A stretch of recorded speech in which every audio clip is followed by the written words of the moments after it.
I'm Kate Miller, 42 years old, and all my life I've been the disappointment at a table that worships my sister.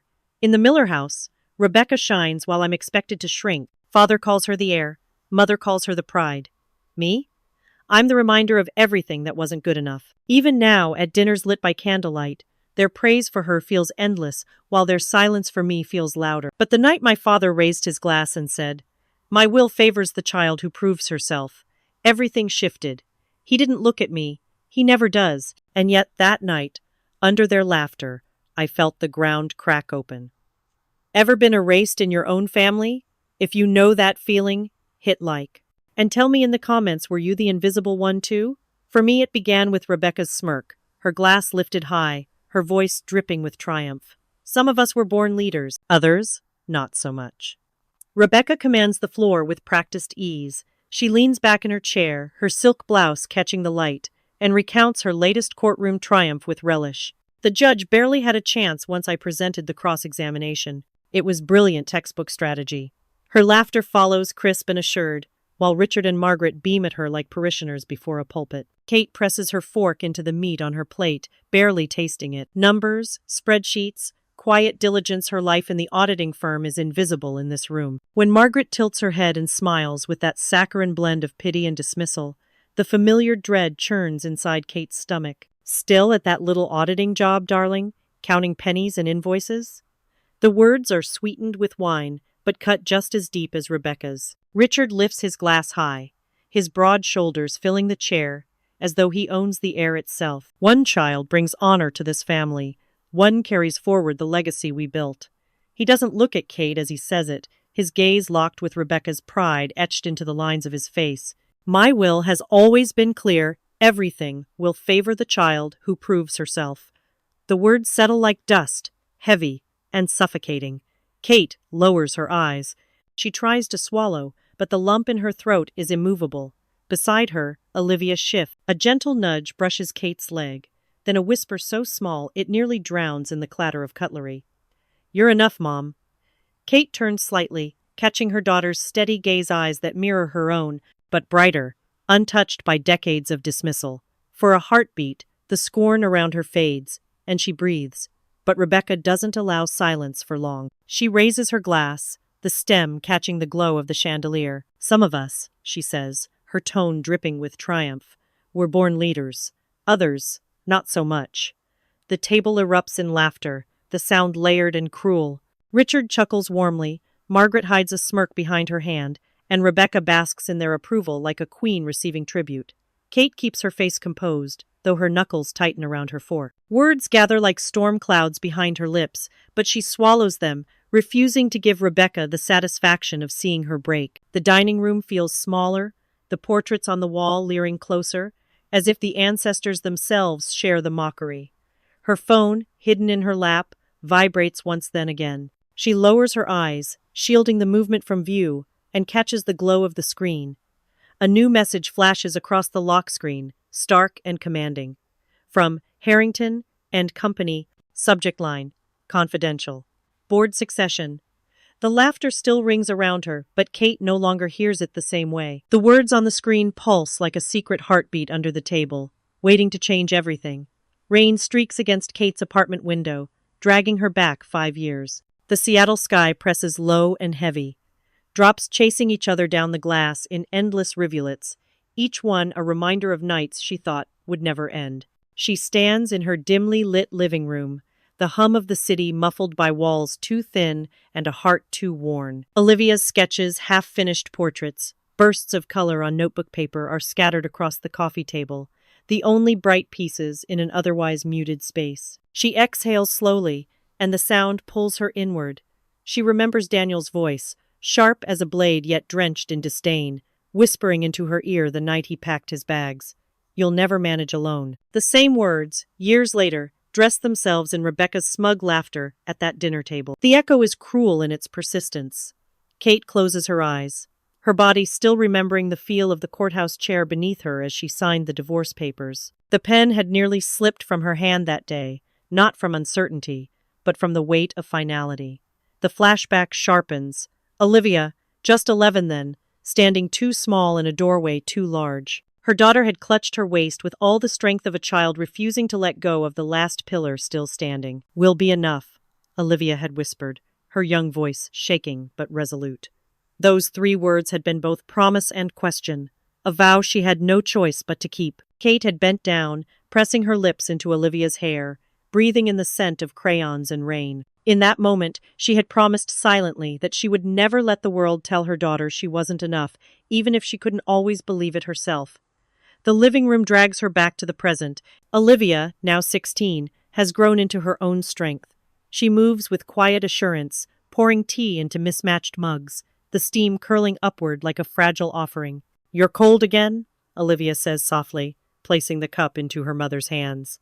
The warmth seeps into Kate's fingers, but the cold inside her chest remains harder to chase. Olivia sits beside her, a sketchpad balanced on her knees, watching her mother's silence with eyes that are far too knowing for her age. Kate tries to smile, though her lips barely manage it. "Just tired," she murmurs. But fatigue isn't what gnaws at her, it's the ghosts. They never really left. Daniel's voice surges through her memory, louder now, crueler. "You were never good enough." The tone slithers through her veins like venom, wrapping around every fragile place inside her. Her hand tightens unconsciously around the teacup. Porcelain meets pressure, and in a sudden snap, the cup fractures. A shard bites into her skin, and she gasps as tea splashes across the table, staining Olivia's latest sketch. "Mom!" Olivia's voice is startled, urgent, but steady as she grabs a napkin and reaches for Kate's hand. Blood wells in a thin red line, a small wound, but more symbolic than physical. Kate stares at it, trembling, the pain both too sharp and not sharp enough to match what churns inside. She whispers, almost to herself, "I was good enough. I am good enough." Olivia's fingers tighten around hers, grounding her back to the present. As the mess settles, Olivia's gaze shifts. On Kate's desk, across the room, lies a sealed envelope edged in corporate blue. Olivia frowns, rising quietly, curiosity pulling her closer. The words stamped across the front glare back at her in stark black ink. "Fraud investigation. Urgent. Confidential." She turns, holding the envelope in her hand, eyes wide with questions that hang heavy in the quiet apartment. The skyscraper's glass walls reflect Kate's face, tired but determined.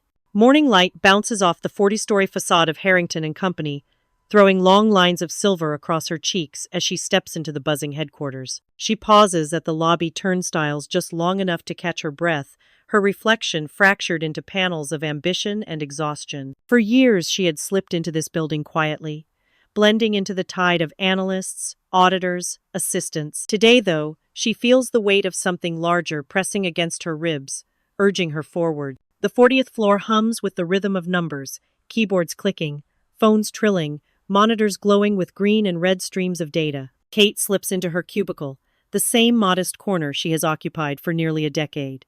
On her desk, a stack of financial reports waits like a puzzle daring her to solve it. She draws a slow sip of lukewarm coffee, opens the first file, and lets her eyes sharpen. Rows of figures blur, then settle, as patterns begin to emerge. Money has a language of its own, and she has always been fluent. Morning. Sarah calls across the partition, her tone warm, her face peeking over with a grin. Sarah's blonde hair is pulled back messily, her glasses sliding down her nose, but her mind is as sharp as a scalpel. "You're our ace, Kate." No one else could have spotted the discrepancies last quarter. The words lodge inside Kate like a lifeline. They are small, almost casual, but they prefigure something larger, an acknowledgement she rarely hears at home. She smiles faintly, replying only with a nod before diving back into the pages. The deeper she reads, the more the numbers resist. Transfers snake across accounts, hidden under layers of consultancy fees, vendor payments, offshore shells. At first glance, everything aligns. But Kate knows the rhythm of clean books, and this tune is offbeat. Her pen moves quickly, circling dates, drawing arrows between accounts. One particular client stands out: transactions doubled in size, yet declared profits stagnant. The math doesn't add up. Numbers don't lie, but people do. By midday, her desk is littered with annotated pages. She hesitates only a moment before gathering them into a crisp folder and striding toward Sarah's desk. "You need to show Reed," Sarah urges, her eyes flashing with a mix of excitement and worry. "This isn't routine. If you're right, it's systemic. Kate inhales sharply. Jonathan Reed, the CEO, is notoriously direct. Few analysts ever stand in his office, fewer still emerge with his trust. But Sarah's encouragement is steady, unwavering. For once, Kate feels the possibility of being more than invisible. The CEO's office overlooks all of Seattle, the Space Needle dwarfed by the height of his perch. Reed barely glances up as Kate enters, his attention anchored to a glowing monitor. "What have you got?" he asks, his voice clipped. Kate lays the folder on his desk, her hands steady despite her heart hammering. She explains the transfers, the inconsistencies, the patterns no one else had flagged. Reed listens in silence, then leans back, studying her with narrowed eyes. "Keep going," he says finally. Discreetly. "Don't breathe a word until you know exactly what you found." The weight of his trust presses on her shoulders like armor. Back at her desk, the glow of the monitors seems sharper, colder. She plunges deeper into the data, tracing wires across continents, drilling into subsidiaries hidden behind layers of legal jargon. Hours slip by unnoticed. Then, in the quiet of late afternoon, her screen freezes on a single-line item. A client firm's legal representative, Miller and Associates. Her eyes lock on the name. The letters swim, cruel in their familiarity. Rebecca's law firm. Her sister's empire, gleaming on glossy magazine covers, lauded in corporate circles. The ink on the page binds the family dinner's laughter to the company's shadows. Kate's breath catches. Her hands tremble against the keyboard as the implication crystallizes. The scorn at the dinner table, the years of dismissal it all ties here, in black and white, to fraud bleeding through Harrington's accounts. She stares, the name etched like a scar across the report. Miller and Associates. Rebecca lifts her wrist, the silver glint blinding under restaurant lights. The sparkle dances across the table like a shard of ice, catching Kate's eyes before she can look away. The family is gathered again, this time not in the dim solemnity of the mansion, but in the brilliance of an upscale restaurant perched above downtown Seattle. The place hums with soft jazz and clinking glasses, a stage for wealth to flaunt itself. The aroma of truffle butter and aged wine hangs in the air, rich and cloying. Kate sits quietly at the edge of the table, Olivia beside her, while Rebecca commands the room the way she always has. Richard and Margaret lean forward eagerly, their postures tilted toward Rebecca, as if even gravity favored her. Rebecca begins with deliberate flair, lifting her wrist higher so that the overhead lamps flare against the polished face, was a gift from a client. Swiss, limited edition, impossible to find in stores. She lets the watch gleam like a trophy, her voice dipped in honey and sharpened with pride. "Oh, Rebecca," Margaret sighs, clasping her hands together as if in prayer. "Only you could inspire such devotion from your clients. It's proof of your brilliance." Richard nods enthusiastically, his heavy laugh spilling into the room. "A legacy in motion. You remind me of myself at your age, already shaping the world around you." Their pride is palpable, thick as the expensive wine they sip. Kate forces her gaze downward, staring at the linen napkin she twists between her fingers. But the watch refuses to leave her thoughts. Its polished face carries more than just the time, it carries the brand she had seen before, buried in spreadsheets, flagged transactions, a network of funds traced back to laundering. It isn't coincidence. She feels her pulse quicken. The connection between Rebecca's flaunted gift and the illicit numbers she had circled days earlier locks into place with the precision of gears in a machine. Olivia leans close, her whisper so soft it vanishes into the music. "That's the same logo from your papers, Mom?" The words strike Kate like a bell. Olivia's sharp eyes, far too observant for her age, have noticed what others would dismiss. Kate squeezes her daughter's hand beneath the tablecloth, the touch both reassurance and plea for silence. Rebecca continues her monologue, describing the artistry of the watchmaker, weaving anecdotes about high-powered clients who demand perfection. The parents bask in every word, as if success itself radiates from their favored daughter. Kate feels the divide yawning wider, the pedestal Rebecca occupies built higher with every toast, every compliment, every gleam of silver. And yet, beneath the surface, Kate senses the rot spreading through the foundation.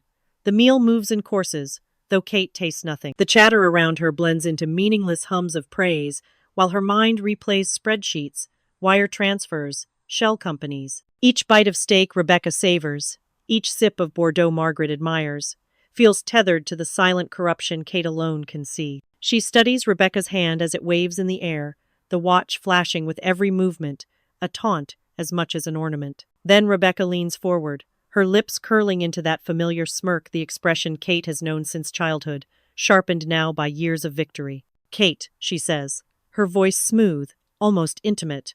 "Maybe one day you'll understand how real power works."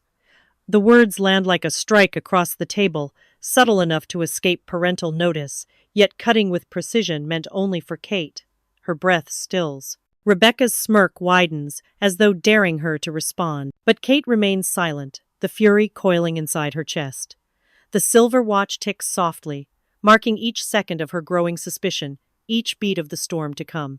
A cane taps across the marble floor. Helen Brooks enters. The sound cuts through the murmur of voices in the shareholders' lounge, sharp and deliberate, like punctuation in a room that had been ignoring Kate from the moment she spoke. It is late December 2023, the Harrington and Company headquarters glimmering with end-of-year decorations, wreaths and garlands strung carelessly above polished glass walls. But here, in the lounge meant for the select few who held sway over fortunes, the holiday cheer is more veneer than warmth. Suits shuffle, glasses clink, whispers coil together like smoke, and Kate feels once again that she is standing on the margins of a room that does not want her voice. She had just finished outlining her preliminary concerns, discrepancies in transactions, patterns of laundering, irregularities pointing to a firm tied closely to Miller and Associates. She spoke clearly, laying numbers in front of them like evidence in a courtroom. Yet when she looked around, the responses ranged from polite nods to thin smiles. One man chuckled softly and lifted his glass, muttering something about overzealous auditing. Another waved her off, reminding her of the seasonal volatility that often distorted year-end accounts. Even Jonathan Reed, present only as a shadow at the far wall, did not intervene. The weight of silence pressed against Kate's chest, heavier than all the ledgers she'd studied. It is in that moment of dismissal that Helen Brooks's cane strikes the floor. Heads turn slightly, though no one dares comment. Helen is known old money, older influence, yet curiously overlooked in recent years. Her wealth had been diluted by time, her opinions dismissed by younger, hungrier shareholders who preferred Rebecca's sharp-toothed confidence. But Helen's presence still commands a certain gravity. She moves slowly, her posture elegant despite the reliance on the cane, her eyes sharp beneath the silver of her hair. Kate lowers her gaze to the documents in her hand, embarrassed at the quiet rejection, when she hears Helen's voice low, firm, carried not for the crowd but for her. "I too was dismissed by those I trusted." The words stop Kate cold. She lifts her eyes. Helen is closer now, standing with the cane angled before her like a scepter. There is no pity in her expression, only recognition, the kind of recognition forged by scars. The lounge resumes its hum around them, conversations drifting back to mergers, markets, champagne. But Helen stays beside Kate, her presence like an anchor.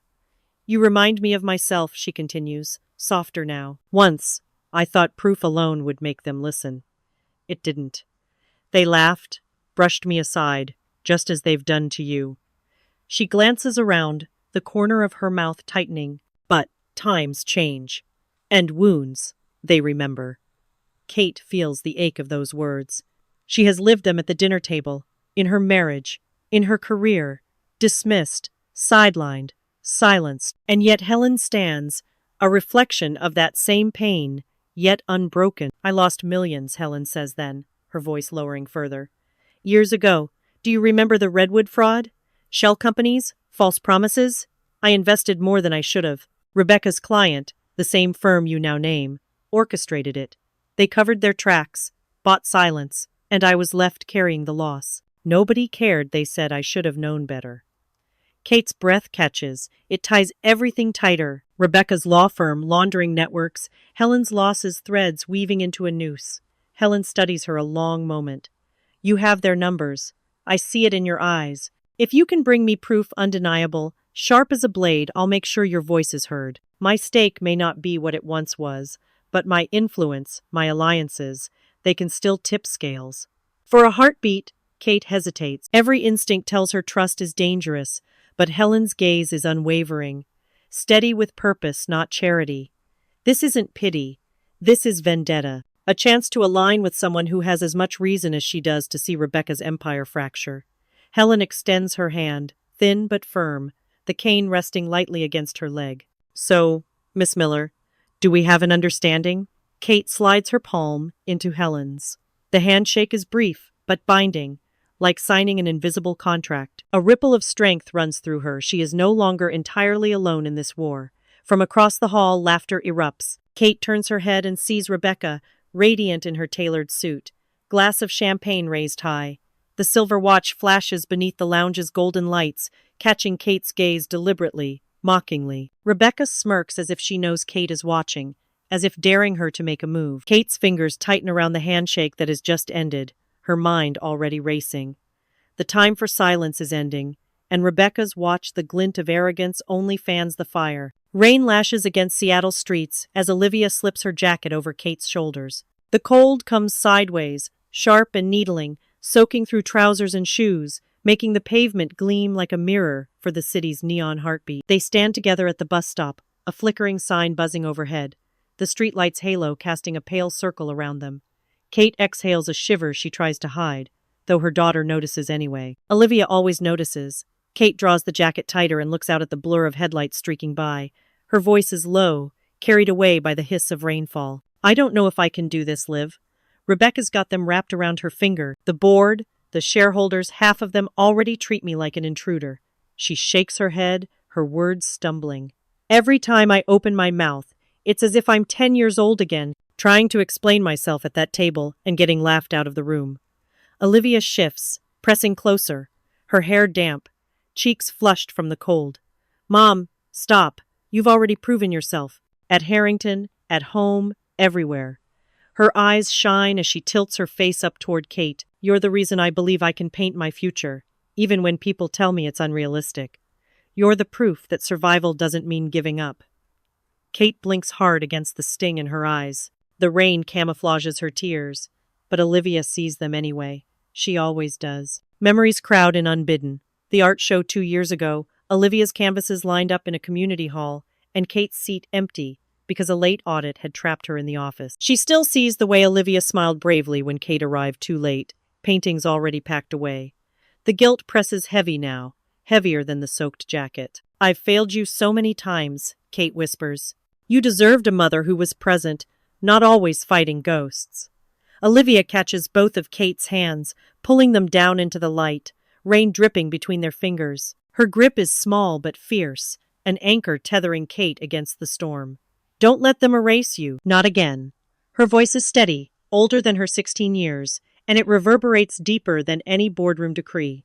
The words slice through Kate's self-doubt, a lifeline in the storm. For a moment, she feels her spine straighten, her breath expand. Maybe Olivia is right. Maybe the years of being overlooked and dismissed were just prologue, not destiny. The bus hisses up to the curb, brakes squealing, but neither mother nor daughter moves. The streetlight flickers, throwing their shadows long across the wet pavement.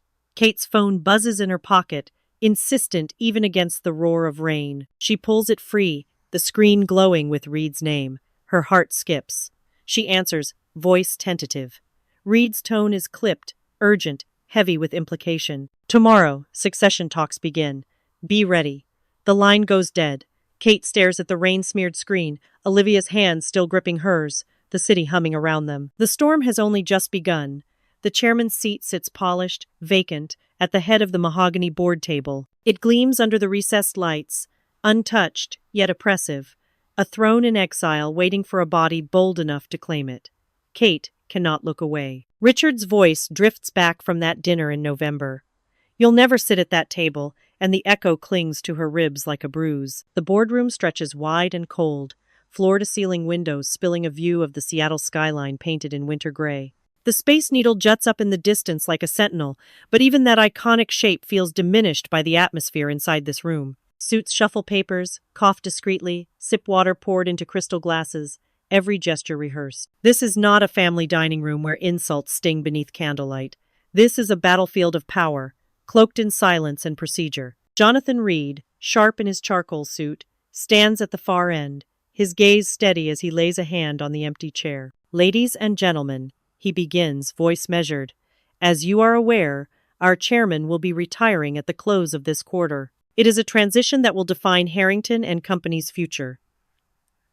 A murmur ripples across the table. Some lean forward with hunger, others shrink as though bracing for turbulence. Rebecca slides into the moment as if rehearsed. Perfect hair, perfect smile, her silver watch catching the light at each movement like a subtle weapon. She leans toward the man beside her, whispering something that makes him chuckle, then lifts her glass of sparkling water and clears her throat. Harrington deserves continuity, she says smoothly. Strong leadership, a clear vision, and above all, someone who has already proven herself in the courts of law and in the eyes of clients. Stability is not built on chance, it is built on record. A few nods follow her words. She turns just slightly, as though the statement wasn't aimed directly at Kate, but passes over her like a shadow anyway. Kate's jaw tightens, hands folded in her lap, nails biting into her skin unseen. Helen Brooks sits further down, her cane leaning against the table's edge, her expression unreadable. She doesn't speak, doesn't intervene, only flicks her gaze from Rebecca to Kate, then back again, as though measuring scales only she can see. The conversation spirals. One director praises Rebecca's courtroom victories. Another muses about modern image and public perception. Kate's heart hammers in her chest, but her mouth remains closed. Every word she considers feels too heavy or too brittle, and she remembers Daniel's voice. "You'll never manage alone," and clamps her jaw tighter. Then Reed raises a hand, cutting through the chatter. The room quiets. He rests his palm once more on the polished wood of the chairman's seat. "Succession," he says, voice deliberate, "will not be decided on charm or public image. It will hinge on integrity. Integrity, not image." For the first time, his eyes slide toward Kate. A flicker brief but undeniable. Her lungs constrict, and a ripple of air seems to shift through her bones. Around the table, silence recalibrates itself, curiosity sparking like static. Rebecca notices. Of course she notices. She tips her chin, lips curving, eyes gleaming with both challenge and contempt. Slowly, deliberately, she smirks across the table. "May the best woman win." The words linger, sharp as glass, as the Seattle skyline glows gray behind them. Alone in her dim office, Kate slides a sealed folder into her briefcase. The lock clicks softly, but to her it sounds like a shot fired in the silence of Harrington's headquarters after hours. The hum of the city beyond the glass walls is muffled by the building's insulation, leaving only the faint drone of the air system and the tapping of her own pulse in her ears. Olivia's words return. "Don't let them erase you," pressing against her chest like armor. The folder is heavy with copies of flagged transactions, signatures, and the faint outlines of betrayal. Kate spreads the reports one last time across her desk, the glow of a single desk lamp catching the figures like blood trails on a map. Sarah leans against the doorframe, coat slung over her arm, eyes narrowing. "You've connected the transfers, haven't you?" Sarah asks quietly, stepping closer. "All of them point back to that shell company Rebecca's client represents." Kate nods, her throat dry. "Every path leads there. It's too neat to be coincidence." Sarah glances around as though the shadows themselves might be listening. "Kate, if you're wrong, they'll crucify you. This isn't some budget oversight. This is the kind of accusation that ends careers." Kate exhales slowly, folding one report with care. "Then I'd better not be wrong." She places it inside the folder with deliberate precision. The door handle rattles. Both women freeze. A moment later, the door swings open, and Rebecca steps in as though she owns not just the office but the night itself. Her perfume trails sharp and cloying, mixing with the scent of printer ink and stale coffee. She smiles that slow, deliberate smile that isn't warmth but warning. "Well," she says, strolling toward the desk, "what a sight. Numbers scattered. Little Kate burning the midnight oil. Snooping accountants do keep this company alive, don't they?" She picks up a paper without permission, skimming the figures before laying it back down. Of course, curiosity can be dangerous. People find themselves tangled in places they don't belong. Kate keeps her expression neutral, but the muscles in her neck burn with the effort. Sarah shifts uncomfortably, eyes darting between the sisters. Rebecca steps closer, lowering her voice until only Kate can hear. "You know, teams are fragile things. A whisper here, a suggestion there, and suddenly loyalties shift. It would be a shame if someone on yours decided their future was brighter elsewhere." Her glance towards Sarah is swift, calculated, then gone. Sarah stiffens, muttering an excuse before slipping out, leaving Kate alone with the predator circling her desk. Rebecca lets the silence thicken before she smirks. the silver watch on her wrist catching the lamplight like a blade unsheathed. Then she leaves, her heels clicking against the tile, each step a deliberate punctuation mark. Kate sinks back into her chair, pressing her palms against her knees to keep them steady. She gathers the papers with shaking hands, locking them into her drawer, twisting the key twice before sliding it into her pocket. But as she shoulders her bag and steps out into the hallway, she glances back through the glass wall. Rebecca stands at the far end of the corridor, half hidden in the shadows, eyes narrowed, watching. The gaze is sharp enough to slice, promising that the hunt has only just begun. Margaret's voice trembles over the phone. "Kate, how could you? They say you fabricated numbers." The words slice through Kate's ear as she drives up the winding lane toward the family mansion, headlights brushing across the tall firs that guard the property like disapproving sentinels. She barely has time to respond before the line clicks dead, leaving her steering wheel slick beneath her palms. By the time she steps into the house, the air is thick with smoke from the fireplace and the sharper scent of accusation. Richard stands before the fire, shoulders squared like a judge presiding over a case already decided. Margaret sits stiffly on the sofa, hands clutched in her lap, her gaze darting to Kate with a blend of worry and reproach. Rebecca, of course, is draped elegantly in an armchair, legs crossed, eyes alight with the satisfaction of a chess player watching a trap snap shut. Kate places her briefcase carefully by the door, as though setting down a weapon she cannot yet use. Her voice comes steady despite the storm inside. "You heard rumors. From where?" Rebecca leans forward, her tone soaked in feigned sympathy. "I hope it isn't true, Kate, but the board is whispering. Something about numbers that don't add up, transfers that don't quite match. I told them you'd never do something like that, but, well." She shrugs delicately, palms open in mock innocence. Richard's jaw tightens. "This is precisely what I feared. We built a legacy, Margaret and I. A family name respected. And now," he gestures toward Kate, as if the fire's embers themselves accuse her. "Now I hear my eldest daughter may be dragging it into scandal, while Rebecca is out there winning cases and bringing honor." His voice hardens. "The rightful heir to our legacy has made herself clear, Kate. It isn't you." The heat from the fire seems to burn hotter, though Kate shivers. Margaret's voice is softer, but no less cutting. "Why would they say these things if there wasn't some truth?" Before Kate can answer, Olivia bursts into the room, cheeks flushed, eyes blazing. "Stop it! You don't know the truth. Mom has worked harder than any of you give her credit for. She's the one who held us together even when—" Her voice cracks, but she pushes on. "Even when everything was falling apart." Richard raises a hand, silencing her as he might silence a child. "Enough, Olivia.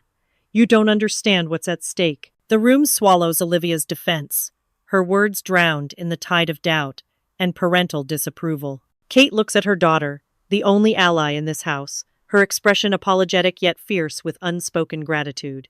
She knows no argument will matter now, so she gathers her briefcase from the doorway, gripping it tightly against her chest as if it were a shield forged from paper and ink. Without another word, she turns and walks out. The sound of her heels on marble is steady, but inside her, silence roars. The cold night air hits her as she steps onto the drive. She climbs into her car, fingers trembling on the keys. But before she can start the engine, her eyes catch a shape tucked beneath the windshield wiper. An envelope, its paper, already damp from the mist, stark against the glass. She pulls it free, heart racing, tearing it open with numb fingers. Inside, a single sheet of paper, the handwriting hurried but deliberate. "I know what Rebecca did. Meet me." The world narrows to those words. Her pulse hammers, her breath quickens. For the first time all evening, shame gives way to something else, danger mixed with possibility. When Kate opens her apartment door, Daniel stands there with roses. The hallway light spills across his face, softening lines that once seemed chiseled in arrogance. The scent of damp petals rises up, cloying, almost suffocating, and Kate freezes in the doorway as if 5 years of healing could be undone by one bouquet. Daniel smiles with that practiced warmth, the one he used when he was convincing juries, when he was convincing her. "Katie," he says softly, voice lowered like an old secret, "I've been thinking about us, about everything I lost." He holds out the roses as if they were a peace treaty instead of a trap. Her apartment is quiet except for the hum of the heater, but Kate feels Olivia's presence, her daughter lingering just out of sight in the hallway, listening. She doesn't call out, but Kate can sense her fists clenching, her breath held. Daniel steps inside, uninvited, placing the roses on the counter with exaggerated care. I miss you, he continues, as if the words alone could erase betrayal. I want to make this right. We can be stronger together now. You don't have to face the storm alone. Kate studies him, the smoothness of his suit, the calculated angle of his jaw. Memories unfurl, sharp and raw. His laughter echoing down another hallway, his hand on someone else's back, the cold shock of divorce papers in her grip. She almost hears again his old sneer. You'll never manage alone. Her voice is measured, not trembling. Strange timing, the night before succession talks. How did you know? A flicker crosses Daniel's expression, too quick for most to catch, but Kate sees it. People talk, he answers, shrugging. Rebecca mentioned you're in over your head. She worries about you. Rebecca. Of course. Kate feels the puzzle piece click into place, bitterly neat. Rebecca had set this up, another move in her elaborate game, pulling an old ghost back into Kate's life to weaken her resolve. Daniel steps closer, lowering his voice. You need me, Kate. You always have. This world of boardrooms and sharks, do you really think you can swim it alone? With me by your side, we can win. I can protect you. The words clang against her like iron chains, familiar, heavy. She sees the trap clearly now. Dependence disguised as devotion. She straightens, eyes steady. You left me when I was broken, she says, her voice cutting through the apartment like glass, shattering. Don't return now that I'm whole. The silence after her words is deafening. Daniel blinks, the first crack in his composure showing, roses trembling in his hand. His mouth opens as if to argue, but the steel in her gaze stops him. He slams the bouquet onto the floor, petals scattering like blood on tile, and storms past her, door slamming behind him. Kate exhales, her body trembling with both fury and freedom. The apartment seems lighter, as though an old ghost has finally been exorcised. She turns slowly, and Olivia is there, wide-eyed, jaw tight with pride and relief. Kate walks to her daughter, brushing a petal from her hair, and speaks with quiet certainty. Tomorrow, everything changes. The shareholder hall hums with anticipation. Every seat is filled, eyes fixed on the empty chairman's throne. The chandeliers blaze like fire over a sea of black suits and glittering gowns, the air thick with the rustle of programs and the low murmur of speculation. Kate steps into the cavernous convention center, the sound swelling around her, every eye that flicks her way weighing, judging, whispering. She feels Olivia's hand slip into hers, small but steady, grounding her as the room seems to tilt. Across the aisle, Richard leans close to Rebecca, his silver hair gleaming beneath the lights. This is your day, he whispers, his lips curling into a proud smile that Kate has not seen directed at her in years. Margaret sits beside him, pearls flashing, her gaze sliding past Kate as though she were no more than furniture in this grand theater of legacy. Rebecca accepts their words with a composed nod, smoothing her blazer with deliberate calm, every movement a declaration of confidence. Kate remains silent, her place near the back marked by absence more than presence. Whispers snake between rows. Fraud. Whispers of cooked books. Unfit. Olivia, sitting beside her, squeezes her hand harder, eyes fierce, her teenage defiance, daring the world to say those words aloud. For a fleeting second, Kate catches Helen Brooks watching from across the hall. The older woman inclines her head slightly, a gesture of acknowledgement, of alliance sealed in silence. Reed, tall and commanding, ascends the stage, his voice amplified and resonant. Ladies and gentlemen, shareholders, colleagues, friends of Harrington and Company, the crowd stills, anticipation crackling in the air. Today we gather not only to honor the enduring legacy of this company, but to ensure its future. For decades, Harrington has stood on the principles of innovation, trust, and integrity. His pause lingers on the last word, and Kate feels the echo pulse through her chest. Integrity. The word Richard never associated with her, the word Reed had promised, would define succession. Gasps, whispers, shifting in seats, Kate feels them press against her skin, hot as shame, but threaded with the faintest glimmer of possibility. She lifts her chin. The empty throne gleams under the chandelier, a beacon and a challenge. Today, Reed continues, his tone sharpening, a new chair will be chosen. The hall erupts in murmurs, some shocked, some triumphant, others skeptical. Richard beams at Rebecca, eyes wet with vindication. Margaret clasps her hands as though in prayer, her gaze never once drifting toward Kate. Olivia leans close, whispering through clenched teeth. They don't see you yet, but they will.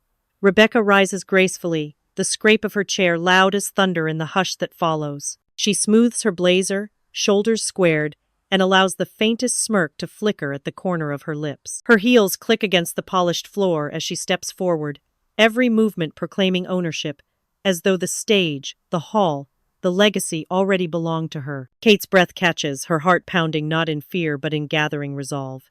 The storm has arrived, and she knows she must step into it. Rebecca lifts her gaze to the throne, then to the hall, then finally to Kate, and her smirk deepens, a blade hidden in a smile. May the best woman win. Rebecca strides forward, confident, the silver watch gleaming under the spotlight. Its face catches the glare of the chandeliers like a polished mirror, every tick of its mechanism an arrogant reminder of her triumph. The hall quiets, breath held as she approaches the podium. She doesn't look nervous. She never does.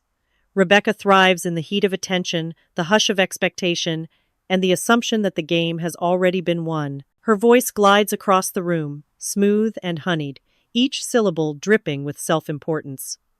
Ladies and gentlemen, shareholders of Harrington and Company, tonight we mark a turning point. Our company deserves leadership worthy of its legacy.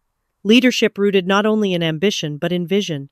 I stand here, prepared to honor that responsibility, to carry Harrington into its rightful future. Her eyes sweep the crowd, pausing just long enough to linger on her parents' glowing faces before brushing past Kate as though she were invisible. Margaret clasps her hands tightly in her lap, pride radiating like a crown. Richard leans forward, hanging on every word, whispering to no one in particular, "That's my daughter." Kate sits still, her pulse hammering, her body taut as a bowstring. Beside her, Olivia's grip is firm, grounding her in the moment. She sees Helen's steady gaze across the hall, the older woman's presence calm and unwavering, like a lighthouse cutting through a storm. Rebecca continues, her tone rising, feeding off the energy of the crowd. Harrington does not need caretakers. It needs conquerors. But then Helen raises her hand, a subtle signal, her diamond bracelet glinting under the light. Kate inhales sharply. This is the moment. She feels the sealed folder in her bag, the weight of weeks of doubt, fear, and sleepless nights. Her hands tremble, but resolve steadies her. She rises, the scrape of her chair loud in the charged silence. She walks, not to the podium, but to Helen. She hands the folder to the woman who had once told her, "If you bring me proof, I'll make sure your voice is heard." Helen accepts it with cool grace, then straightens, her cane tapping once against the marble floor as she addresses the board. "I demand the floor," Helen declares, her voice ringing with authority that silences the murmurs. Even Reed turns, eyebrows raised. Helen opens the folder, pulling out a series of documents, crisp under the harsh lights. For too long, whispers have polluted this company's halls. Tonight, they end. A hush falls as the lights dim slightly and the massive projector screen flickers to life. One by one, images appear: bank statements, transfer receipts, timestamps. The numbers line up like bullets on a firing squad. And then, the final blow. An image of the very watch gleaming on Rebecca's wrist, its serial number displayed alongside matching payment logs. The room erupts. Gasps ripple like a wave breaking against stone. Shareholders shift violently in their seats, voices rising in incredulous bursts. Impossible. Fraud. Betrayal. A shout pierces through, "That's her client! Her firm!" Another voice, "She took gifts for favors." Richard's face drains of color. Margaret covers her mouth with trembling hands. Rebecca stares at the screen, her confidence crumbling by degrees, every flick of the projector stripping away another layer of her facade. Reed slams the gavel, the sharp crack commanding silence. His voice cuts through the uproar, heavy with finality. Integrity has spoken. His gaze, cool and sharp, fixes on Rebecca before sweeping to Kate, lingering just long enough to acknowledge the shift. Rebecca's lips part, her breath shallow. She stares at the screen, pale, every trace of arrogance bleeding away. The silver watch glints again, but now it is no longer a badge of triumph. It is evidence, chains, her downfall etched in metal. Her voice emerges as little more than a whisper, hoarse and disbelieving. "This isn't possible." Applause erupts, drowning Rebecca's protest. The sound crashes through the hall like a storm, rolling over every whispered doubt and scattering Rebecca's words before they can form into sentences. She stands frozen beneath the spotlight, her silver watch suddenly less a gleam of prestige than a shackle of proof, and all around her, faces that once smiled now turn away. Kate feels the vibration of the applause in her chest, as though the very floor beneath her were alive. For a moment, she cannot move. Her pulse thunders, her throat constricts, and the single word that had haunted her since that night at the dinner table useless echoes once more. Only now, the word is shattered, obliterated by the storm of voices rising in her favor. Olivia clutches her hands so tightly it almost hurts, tears streaking down her face, whispering over and over, "You did it, Mom. You did it." Reed lifts his hand, waiting for the cheers to subside, his expression caught between solemnity and something almost proud. "Ladies and gentlemen," he begins, his voice carrying across the chamber, "integrity has guided us here tonight. Leadership is not inherited like jewelry or land. It is earned.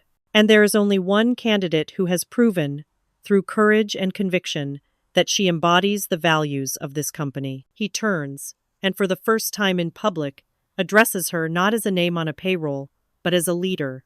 "I nominate Kate Miller as chairwoman of Harrington and Company." The room erupts again. This time it is not scattered applause, but a tidal wave of clapping, cheers, and even the scrape of chairs as shareholders rise to their feet. Some raise hands in a formal vote, others simply shout their approval, the verdict overwhelming. Helen smiles faintly, her eyes sharp with satisfaction, a warrior recognizing another's long-fought battle. Rebecca reels, her lips moving soundlessly, but her parents' silence is louder than any scream. Richard and Margaret remain frozen, their faces pale and rigid, hands limp in their laps. They cannot clap, will not clap, and yet their refusal feels meaningless against the flood of approval around them. The tide has turned, and their chosen heir has been swept away. Kate rises. Her legs tremble, not with fear, but with the weight of the moment. She moves toward the stage, the aisle opening before her as if the crowd itself acknowledges the inevitability of her steps. Flashbulbs ignite, dazzling white light bouncing across the hall, capturing every second of her ascent. She reaches the chairman's seat, gleaming under the golden glow of chandeliers. The leather, polished to perfection, reflects not just the light, but years of longing, of struggle, of humiliation, endured and finally overturned. For a heartbeat, Kate hovers before it, her hand brushing the edge as though testing whether it is real.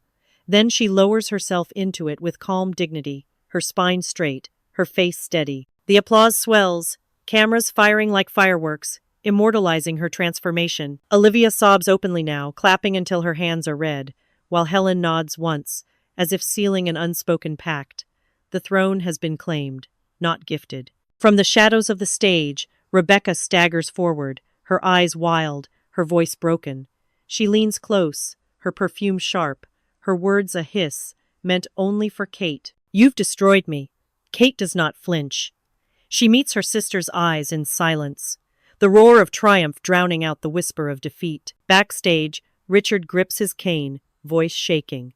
"Kate, we were wrong."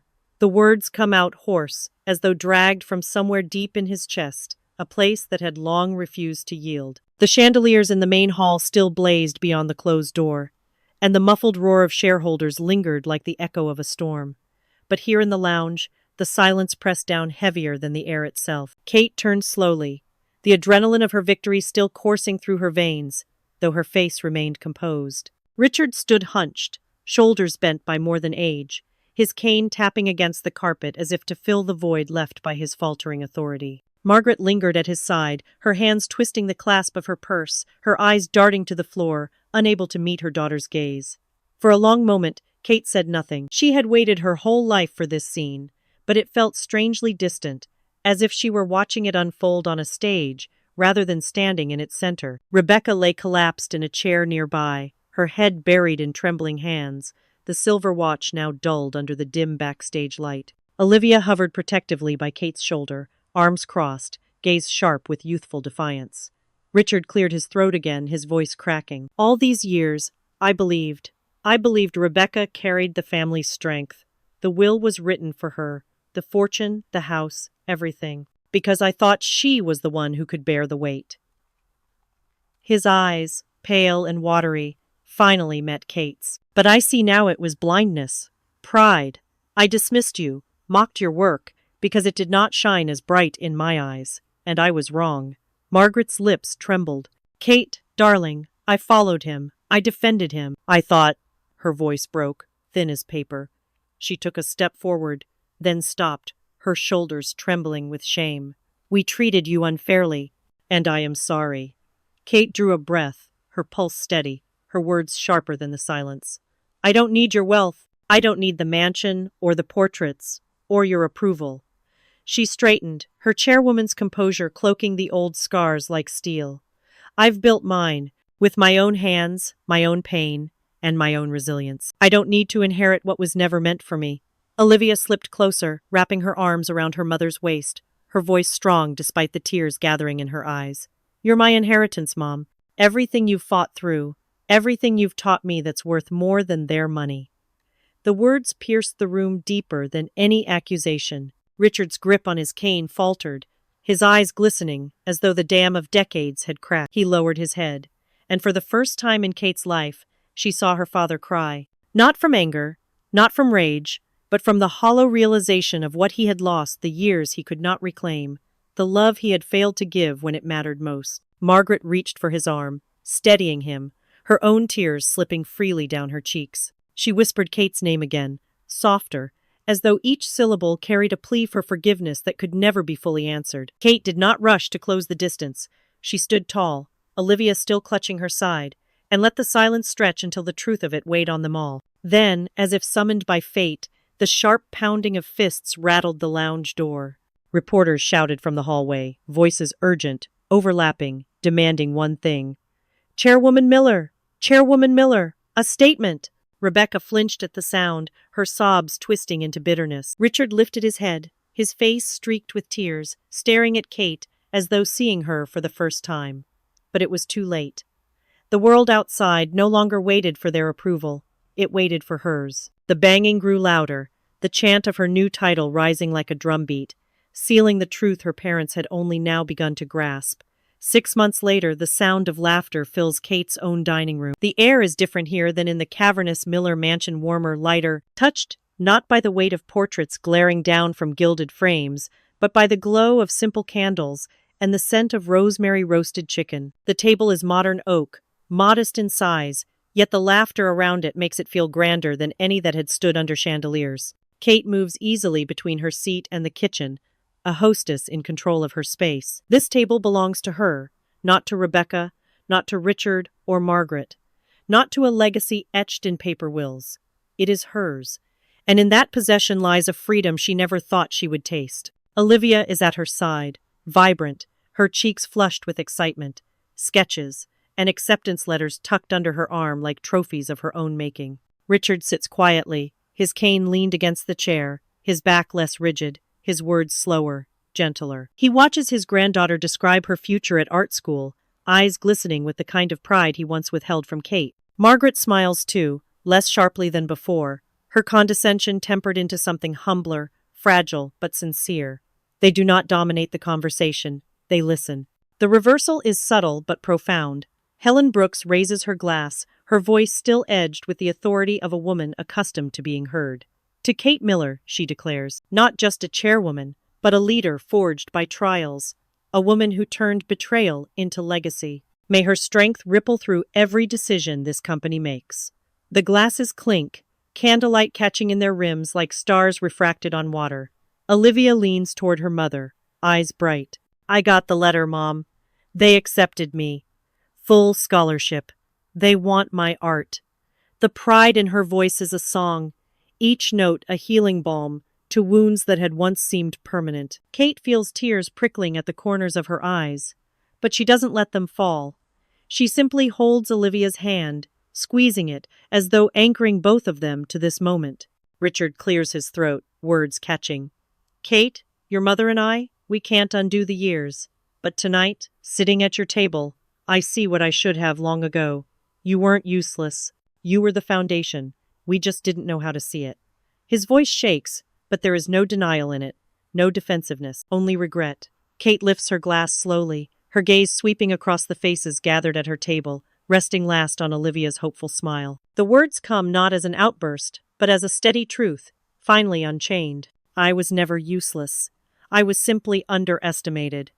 For a heartbeat, silence reigns.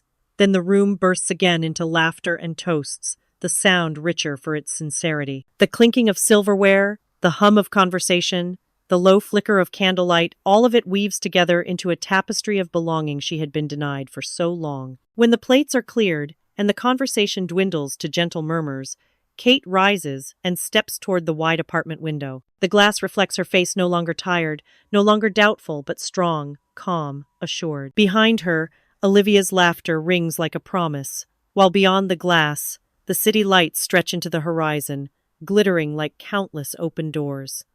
Outside, the world hums with possibility. Inside, the new table stands as proof. The legacy she created is not measured in estates or wills, but in truth, resilience, and the family she chose to build. And in that glow of city lights and candle flames alike, a new chapter waits, unafraid and unbounded. The echoes of betrayal faded, replaced by the steady hum of a new beginning, where truth had finally claimed its seat. What began as humiliation at a dinner table ended in triumph under the blinding light of justice, proving that lies, no matter how gilded, collapse when confronted with courage. When injustice is met with unwavering resolve, the verdict reverberates far beyond the courtroom or the boardroom. It shapes generations. No wall of deceit can stand forever against the tide of truth. Like, share, subscribe, and leave your thoughts below. Comment 1 if you resonate with Kate's fight, or 2 if you feel the story left you wanting more.